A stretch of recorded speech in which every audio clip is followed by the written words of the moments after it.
So basically, if I were to distill it down, a lot of the political tensions that occur in this country are really about a very libertarian or conservative view of the role of capitalism in this realm, which they prefer minimum interference, maximum liberty, the market, that there's a philosophy that the market can take care of most things. And as far as a social contract, what's that? So they want capitalism to be free and unencumbered. The more liberal view of this is capitalism moves much closer into the realm of government. The government must regulate to protect us from various excesses. That is really underlying a huge amount of debate that's going on in healthcare. The role of government in what's currently a very private system. So another thing that I had to draw too was just how do our various political parties fit? And they actually fit very neatly. On the left, you value personal freedom and equality and the federal government over the right, which is more valuing economic freedom, order, and states' rights. And up to down is the state is good versus the state is bad. And so you can probably locate yourself in this diagram fairly easy, but that's our political system today. So this sort of intersection between democracy and capitalism creates kind of a weird bipolarism.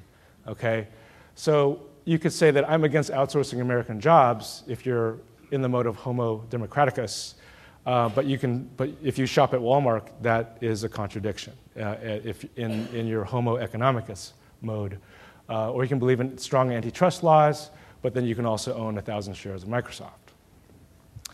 You think the corporatization of America is bad, but my clients are all Fortune 500.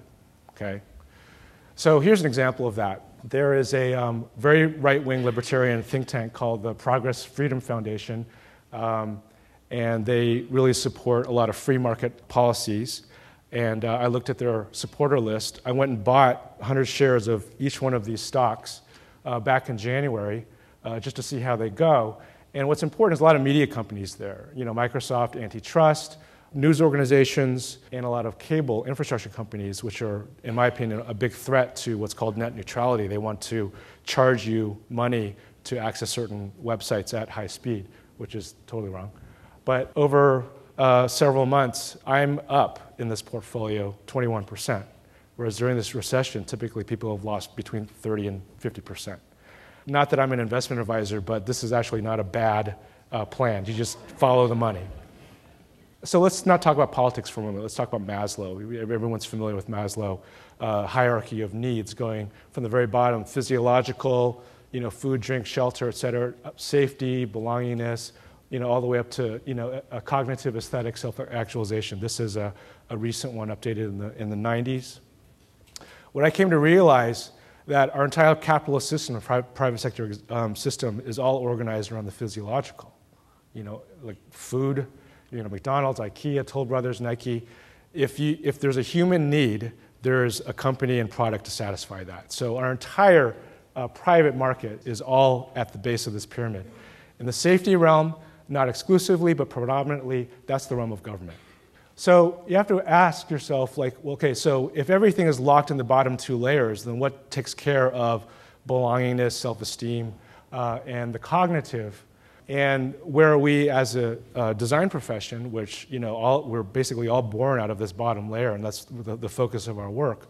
We make things very attractive, like Apple and Mercedes-Benz is starting to address those Maslowian needs.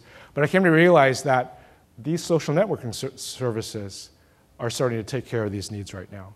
And it's no accident that there's no business model behind them, because they're not purely about the bottom layer.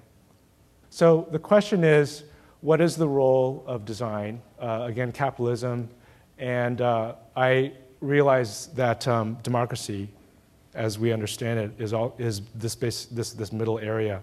It definitely represents a new frontier for design, to kind of think outside the box in terms of just capitalism, and developing experiences that begin to really expound on these middle ones to help society sort of move up the chain. So once again, I spent a good part of my career designing tools to make capitalism really efficient. And what I came to realize that as citizens of democracy, we actually don't have a tool like I've designed. You know, the trading system, you manage your portfolio, your positions, and all of your money, et cetera.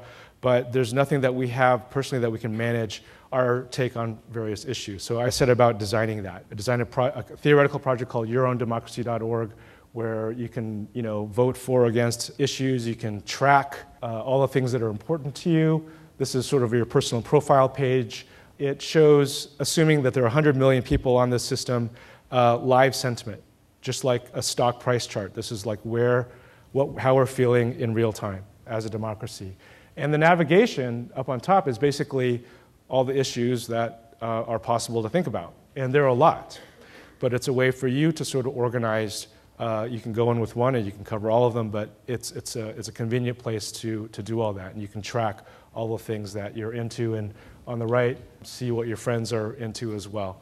Something to sort of consolidate and to amplify the experience of democracy in this country. It's like a trading tool, but it's specifically for civic engagement. So in closing, one thing to know is democracy minus capitalism really is nothing.